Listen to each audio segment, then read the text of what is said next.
بسم الله الرحمن الرحيم. شهر رمضان الذي أنزل فيه القرآن هدى للناس وبينات من الهدى والفرقان فمن شهد منكم الشهر فليصمه ومن كان مريضا أو على سفر فعدة من أيام أخر يريد الله بكم اليسر ولا يريد بكم العسر ولتكملوا العدة ولتكبروا الله على ما هداكم ولعلكم تشكرون وإذا سألك عبادي عني فإني قريب أجيب دعوة الداعي إذا دعان فليستجيبوا لي وليؤمنوا بي لعلهم يرشدون. പരിശുദ്ധ റമദാൻ മാസവും ഖുർആൻ ഷരീഫും വലിയ ബന്ധം അത് രണ്ടും തമ്മിലുണ്ട്. വിശുദ്ധമായ ഖുർആനിൽ അള്ളാഹ് തന്നെ പറഞ്ഞു, ഷഹ്റു റമദാൻ അല്ലദീ ഉൻസില ഫീഹിൽ ഖുർആൻ. ഖുർആൻ ഇറക്കപ്പെട്ട മാസമാണ് റമദാൻ. നമ്മുടെ കയ്യിൽ കാണുന്ന പരിശുദ്ധമായ ഈ ഖുർആൻ ഇത് ഈ രൂപത്തിൽ ഫാത്തിഹ മുതൽ നാസ് വരെ ഒരു ഗ്രന്ഥത്തിലായി ക്രോഡീകരിക്കപ്പെട്ടത് മുത്തുനബിയുടെ വഫാത്തിന് ശേഷമാണ്. അള്ളാഹ് റസൂലുള്ളാഹിൻ്റെ കാലത്ത് ഇത് മുഴുവനായി ഇങ്ങനെ ഒരു ഗ്രന്ഥത്തിൽ ക്രോഡീകരിക്കപ്പെട്ടിട്ടില്ല. അതിന് പ്രത്യേക കാരണങ്ങളുണ്ട്. റസൂലുള്ളാഹിയുടെ വഫാത്തിന് ശേഷമാണ് ഇങ്ങനെ ഒന്ന് നടക്കുന്നത്. ഇതിൻ്റെ പിന്നിൽ വലിയ ചരിത്രമുണ്ട്. ഒന്ന് ചുരുക്കി പറയാം. നമ്മളൊക്കെ കേട്ടിട്ടുണ്ടാവും യമാമ യുദ്ധം.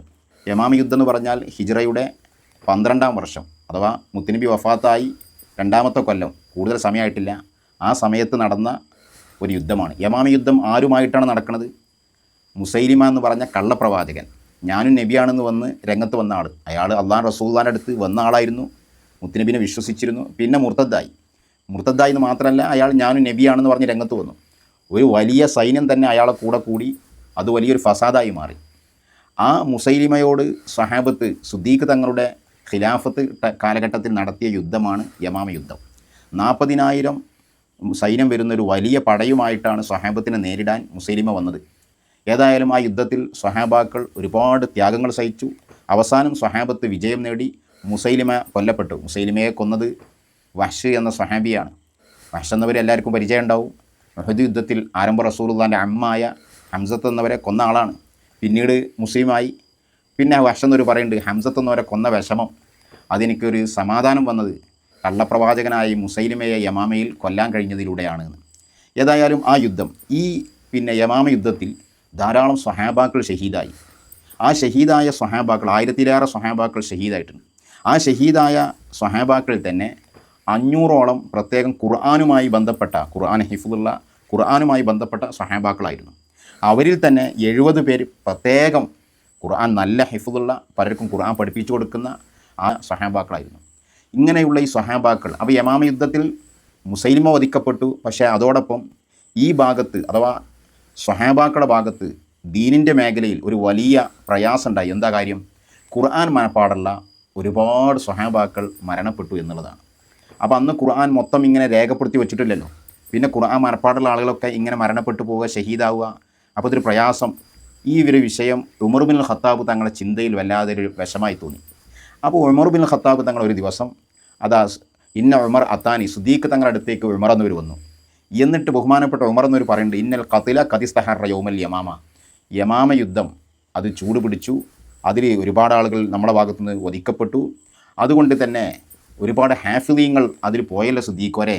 വ ഇന്നി അർഷ അൻ യസ്തഹിറൽ ഖത്ലു ബി ഖുറാഇൽ ഖുർആൻ ഫിൽ മവാത്തിനി കുല്ലിഹ ഫയദ്ഹബ ഖുർആനുൻ കസീർ. ഉമർ എന്നവർ സുദ്ദീഖ് തങ്ങളുടെ അടുത്ത് ഒന്ന് പറയാണ്, യമാമ യുദ്ധത്തിൽ ഇപ്പോൾ എത്ര ഹാഫിളീങ്ങൾ പോയി, ഖുർആൻ മനപ്പാടൽ എത്ര ആളുകൾ പോയി, ഖുർആൻ പഠിച്ച എത്ര സ്വഹാബത്ത് പോയി. ഇനി 4 യുദ്ധം കൂടി കഴിഞ്ഞാൽ നമ്മുടെ കൂട്ടത്തിൽ ഖുർആൻ മനപ്പാടുള്ള ഒറ്റൊന്നും ഇവിടെ ഉണ്ടാവില്ല. അപ്പോൾ ഖുർആൻ തന്നെ നഷ്ടപ്പെടും. അതുകൊണ്ട് ഇപ്പം ആർക്കൊക്കെ ഇനി ഖുർആൻ മനപ്പാടുണ്ടോ, ആരുടെയൊക്കെ കയ്യിൽ ചെറിയ ചെറിയ ഭാഗങ്ങൾ എഴുതപ്പെട്ടത് എല്ലിലും തോലിലൊക്കെ ഉണ്ടാവുമല്ലോ, അന്ന് ആ രൂപത്തിലായിരുന്നു എഴുതപ്പെട്ടിരുന്നത്, അതെല്ലാം നിങ്ങൾ ശേഖരിക്കാൻ വേണ്ടി കൽപ്പന കൊടുക്കണം. നിങ്ങളാണല്ലോ ഖലീഫ. എന്നിട്ട് അതെല്ലാം ഒരുമിച്ച് കൂട്ടി നമ്മുടെ ഒരു ഗ്രന്ഥ രൂപത്തിൽ തന്നെ ഇപ്പം ഖുർആൻ ഒരുമിച്ച് കൂട്ടണം, ഇല്ലെങ്കിൽ ഇവിടെ ഖുർആൻ ഉണ്ടാവില്ല എന്ന് വന്ന് ബഹുമാന്യരായ ഉമർ ബിൻ ഖത്താബ് തങ്ങൾ മഹാനായ സുദ്ദീഖ് തങ്ങളോട് പറയുകയാണ്. അപ്പോൾ ഇന്നി അറാൻ ഉമർ ബി ജമ്മിൽ ഖുർആൻ, സുദ്ദീഖ് എന്നവരെ ഖുർആൻ ഒരുമിച്ച് കൂട്ടണം, നിങ്ങൾ ഓർഡർ കൊടുക്കണം. ഇത് കേട്ടപ്പോൾ സുദ്ദീഖ് തങ്ങൾക്കൊരു ബേജാറ്. ഖലീഫയാണ്, പറഞ്ഞിട്ട് കാര്യമില്ല. കൈഫ അഫ്അലു ഷൈഅൻ ലം യഫ്അലുഹു റസൂലുള്ളാഹ്. സുദ്ദീഖ് എന്നൊരു ഉമർ എന്നോട് പറയണം, ഉമറെ, അള്ളാഹുവിൻ്റെ റസൂൽ ചെയ്തില്ലല്ലോ ഇങ്ങനെ പരിപാടി. റസൂലുള്ളാഹിൻ്റെ കാലത്ത് ഖുർആൻ കരിയ ഒരു ഗ്രന്ഥത്തിലാക്കാൻ വേണ്ടി കൽപ്പന ഒന്നും നടത്തിയിട്ടില്ലല്ലോ. റസൂലുള്ളാഹി അങ്ങനെ നടത്താത്തതിൻ്റെ പിന്നിൽ പല കാര്യങ്ങളുണ്ട്. എന്തായാലും സിദ്ദീഖ് തങ്ങൾ അങ്ങനെ പറയണം. ഉമർ എന്നൊരു കുട്ടില്ല, ഉമർ ഒന്ന് ഫഖാല ഉമർ ഹുവ വല്ലാഹി ഖൈർ, അങ്ങനത്തെ വർത്തമാനമൊന്നും ഇപ്പോൾ നിങ്ങൾ പറയേണ്ട, അതിനൊക്കെ പല കാരണങ്ങൾ വേറെ ഉണ്ട്. ഇപ്പം നമ്മളിത് ചെയ്യണം. ഇല്ലേ 2-3 യുദ്ധം കൂടി കഴിഞ്ഞാൽ, അല്ലെങ്കിൽ യുദ്ധമൊന്നും ഇല്ലാതെ തന്നെ ഈ ഹാഫിളീങ്ങൾ മൗത്തായാൽ ഇവിടെ ഖുർആൻ ഉണ്ടാവില്ല. അതുകൊണ്ട് പെട്ടെന്ന് ഓർഡർ കൊടുക്കണം. സിദ്ദീഖ് തങ്ങൾ കുറച്ച് ദിവസം ഇങ്ങനെ കറങ്ങി. സിദ്ദീഖ് തങ്ങളുടെ മനസ്സിലും ഈ ഒരു ടെൻഷൻ കയറിക്കൂടി. സംഭവം ഉമർ പറഞ്ഞത് പ്രധാനപ്പെട്ട കാര്യമാണല്ലോ, എന്ത് ചെയ്യും? കുറച്ച് ദിവസം കഴിഞ്ഞപ്പം സിദ്ദീഖ് തങ്ങൾക്കും മനസ്സിൽ ബോധ്യം വന്നു, ഉമർ പറഞ്ഞതാ ശരി, ആ കാര്യം ചെയ്യണം. അങ്ങനെ ഫലം യസൽ ഉമർ യുറാജുന്, ഉമർ എന്നൊരു പിന്നെ സിദ്ദീഖ് തങ്ങളെ കാണുമ്പോഴൊക്കെ ചോദിക്കും, അല്ല ഞാൻ മിഞ്ഞാന്ന് പറഞ്ഞ കാര്യം തങ്ങൾ ശ്രദ്ധിച്ചോ? നിങ്ങളത് മറക്കാൻ പാടില്ല, അത് പെട്ടെന്ന് തന്നെ എന്താക്കണം, ആ കാര്യത്തിലേക്ക് പിന്നെ നിങ്ങൾ ഒരുങ്ങി വരണം എന്ന് ഉമർ നേരെ ഇടക്കിടക്ക് ഓർമ്മിപ്പിച്ചുകൊണ്ടുണ്ടാവും. ബഹുമാനപ്പെട്ട സിദ്ദീഖ് തങ്ങൾക്കും ആ കാര്യം ഉറപ്പായി. അങ്ങനെ പിന്നെ ഉമർ ബിൻ ഖത്താബ് തങ്ങളിപ്പോൾ സിദ്ദീഖ് 2 പ്രധാനപ്പെട്ട ആളുകളാണ്. ഇവർക്ക് 2 പേർക്കും തീരുമാനമായി ഖുർആൻ ഇങ്ങനെ ഒരുമിച്ച് കൂട്ടണം. അപ്പോൾ പിന്നെ ഉമർ ബിൻ ഖത്താബ് തങ്ങൾ ഉടനെ തന്നെ സെയ്ദ് ബിൻ സാബിത്ത്, ആ സ്വഹാബിൻ്റെ പേര് നമ്മൾ പ്രത്യേകം ഓർക്കണം. സെയ്ദ് ബിൻ സാബിത്ത് എന്ന് പറഞ്ഞാൽ അള്ളാഹു റസൂല് വഹി വരുമ്പോൾ ഖുർആൻ എഴുതി വെക്കാൻ വേണ്ടി പിന്നെ കാര്യമായും ഏൽപ്പിച്ച സ്വഹാബാക്കളിൽ പ്രധാനിയാണ് സെയ്ദ് ബിൻ സാബിത്ത്. സെയ്ദ് ബിൻ സാബിത്തിനോട് എന്നിട്ട് സിദ്ദീഖ് തങ്ങൾ പറഞ്ഞു, സെയ്ദ് ഒരു കാര്യം എന്നോട് പറയിക്കണം, വൈന്നക്ക റജുലുൻ ഷാബ് ആക്കിൽ ലാ നത്തഹിമുക്ക് കതുക്കുൻത തെക്തുബുൽ വാഹി. സെയ്ദ് ബിൻ സാബിത്ത് എന്നവരോട് സിദ്ദീഖ് തങ്ങൾ പറയാണ്, സെയ്ദേ അള്ളാഹു റസൂലിൻ്റെ വഹി എഴുതി വെക്കുന്ന കൂട്ടത്തിൽ പ്രധാനിയാണ് നീ. അതിനെക്കുറിച്ച് നമുക്ക് നല്ല വിശ്വാസമാണ്, നല്ല ആളാണ്, ബുദ്ധിശക്തി ഉണ്ട്, എപ്പോഴും സത്യവുമായി മുന്നോട്ട് പോകുന്ന ആളാണ്. ഖുർആൻ്റെ വിഷയത്തിൽ നിങ്ങൾക്ക് എല്ലാം കഴിവുണ്ട്. ഫതതബ്ബഇൽ ഖുർആൻ ഫജ്മഅഹു, അതുകൊണ്ട് ഖുർആൻ ഒരുമിച്ച് കൂട്ടണം, ഖുർആനെ ക്രോഡീകരിക്കണം. ഈ സംഭവം പറഞ്ഞപ്പോൾ സെയ്ദ് എന്നവരും പറഞ്ഞു സിദ്ദീഖ് തങ്ങളോട്, റസൂൽ ചെയ്യാത്തൊരു പണി ഞാനിപ്പോൾ എങ്ങനെ ചെയ്യുക, എങ്ങനെയാണ് ചെയ്യുക എന്നിട്ട് സെയ്ദ് അവരൊന്ന് പറയുകയാണ്. ഈ വിഷയം കേട്ടപ്പം ലൗ കല്ലഫനി നഖ്ല ജബലി മിനൽ ജിബാൽ മാ കാനബി അസ്കല അലയ്യ മിമ്മാ കല്ലഫനി മിൻ ജമ്മീൽ ഖുർആൻ. വല്ലാത്തൊരു വാക്കാണ്.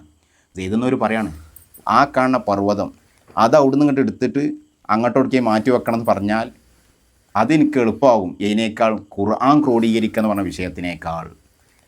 അത്രയും ഭാരം പിടിച്ചൊരു സംഭവമാണ് ഈ കാര്യം എന്നതാണ് അതിൻ്റെ അർത്ഥം. കാരണം അള്ളാഹിൻ്റെ കലാം ക്രോഡീകരിക്കുകയാണ്, അതിലില്ലാത്തതിൽ കയറാൻ പറ്റൂല, പിന്നെ ഉള്ളതൊന്നും നഷ്ടപ്പെടാൻ പറ്റൂല, പിന്നെ എവിടൊക്കെ ഏതൊക്കെ സഹാബി എവിടൊക്കെ ഉണ്ട് ഇതൊക്കെല്ലാം കൂടി തപ്പിപ്പിടിച്ചുണ്ടാക്കണ്ടേ, ഒരു തെറ്റ് ഒരു പിഴവ് വരാതെ. അപ്പോൾ ഏറ്റവും കടുപ്പം പിടിച്ച കാര്യമാണ്. അതാ സെയ്ദ് എന്നവർ പറയുന്നത്.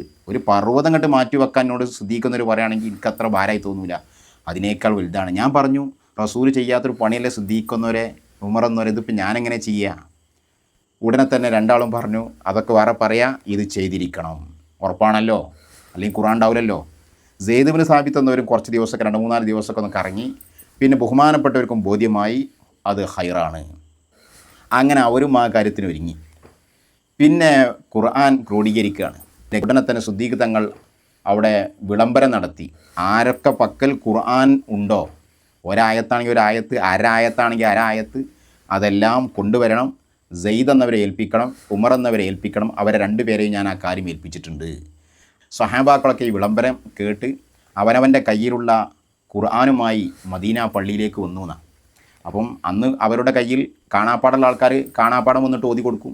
പിന്നെ ചില ആളുകളൊക്കെ അന്ന് എല്ലിൽ തോലിൽ ഇതിലും അതേമാതിരി വെള്ളക്കല്ലുകളിൽ ഈത്തപ്പനൻ്റെ പിന്നെ പാളകളിൽ ഇതിലൊക്കെ ഖുർആൻ എഴുതി വെച്ചിട്ടുണ്ടായിരുന്നു. അതാ നോക്കുമ്പം ഈ വിളംബരം സിദ്ദീഖ് തങ്ങൾ നടത്തിയപ്പം പിന്നെ ഓരോ വരവാണ്. നമ്മളുണ്ടാവില്ല പള്ളിയിലൊക്കെ എന്തെങ്കിലും പ്രധാനപ്പെട്ട കാര്യം ഉണ്ടാകുമ്പോൾ ഓരോരുത്തർ ചീരിനൊക്കെ കൊണ്ടുവരുന്ന പറയും പോലെ ഈ വിളംബരം നടത്തിയപ്പോൾ സഹാബാക്കൾ വലിയ ബഹുമാനത്തോടെ അതാ കുറേ ഈത്തപ്പനൻ്റെ പാളകൾ, കുറേ വെള്ളക്കല്ലുകൾ, കുറേ എല്ലുകൾ, ഇതെല്ലാം കൊണ്ടുവന്ന് റൂമിലിട്ടപ്പോൾ ആ റൂം നിറഞ്ഞു എന്നാണ്. ഇനി ഇതെല്ലാം നോക്കണം, ഓരോരുത്തർ എഴുത്താണ്, ഇതെല്ലാം നോക്കിയിട്ട് എന്താക്കണം, ഇതിൻ്റെ കാര്യം പൂർത്തിയാക്കണം. സെയ്ദ് ബിൻ സാബിത്തിനോട് സിദ്ദീഖ് തങ്ങൾ പറഞ്ഞിട്ടുണ്ട്, ഓരോരുത്തർ വന്നാൽ അവർക്ക് ഹിഫ്ളുണ്ടോ നോക്കണം, അവർ എഴുതി വെച്ചിട്ടുണ്ടോ നോക്കണം, പിന്നെ അവരാ ഓതിത്തുന്നത് വേറെ ആർക്കെങ്കിലും പിന്നെ അതിനെക്കുറിച്ച് ധാരണ ഉണ്ടോ കറക്റ്റ് നോക്കണം. വലിയ നിയമങ്ങളാണ്.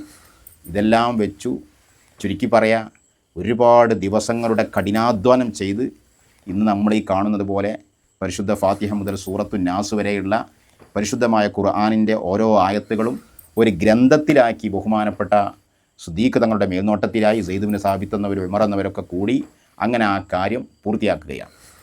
അങ്ങനെയാണ് ലോകത്ത് ആദ്യമായി ഒരു സമ്പൂർണ്ണമായ രൂപത്തിൽ ഒരു ഖുർആൻ ആദ്യമായി ഇവിടെ ക്രോഡീകരിക്കപ്പെടുകയാണ്. മഹാനായ അബൂബക്കർ സിദ്ദീഖ് തങ്ങളുടെ കയ്യിലായിരുന്നു ആ പരിശുദ്ധമായ ഖുർആൻ. എത്ര കഷ്ടപ്പാടുകൾ, ത്യാഗങ്ങൾ സഹിച്ചിട്ടാണ് ഇങ്ങനൊരു കിതാബ്, ഒരു ഗ്രന്ഥമായി ഇത് ക്രോഡീകരിച്ചത്. ബഹുമാനപ്പെട്ട സിദ്ദീഖ് തങ്ങൾ പിന്നെ അത് സൂക്ഷിച്ചു. സിദ്ദീഖ് തങ്ങൾക്ക് ശേഷം അവിടുത്തെ മഹാനായ ഉമർ ഇബ്നുൽ ഖത്താബ് തങ്ങൾ ആ ഖുർആൻ സൂക്ഷിച്ചു. ഉമർ ഇബ്നുൽ ഖത്താബ് തങ്ങൾക്ക് ശേഷം അവിടുത്തെ മകളും റസൂലുള്ളാഹിൻ്റെ ഭാര്യയുമായ ഹഫ്സ ബീവിയുടെ കയ്യിലായിരുന്നു ആ വിശുദ്ധമായ ഖുർആൻ ഉണ്ടായിരുന്നത്. ആദ്യമായി ലോകത്ത് ക്രോഡീകരിക്കപ്പെട്ട ഖുർആൻ. ഹഫ്സ ബീവിക്ക് ശേഷം പിന്നെ ഉസ്മാൻ എന്നവരെ കാലം വന്നപ്പോൾ ഖുർആൻ രണ്ടാമതൊരു ഖുർആനുമായി ബന്ധപ്പെട്ട ഒരു ക്രോഡീകരണങ്ങളും സംഭവം നടന്നു.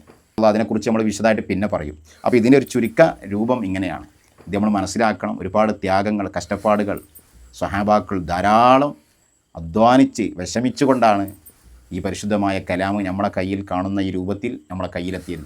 ഇതൊക്കെ ആലോചിച്ച് അതിനോടുള്ള ബഹുമാനവും ആദരവും നമ്മളൊന്നും കാത്തു സൂക്ഷിക്കണം.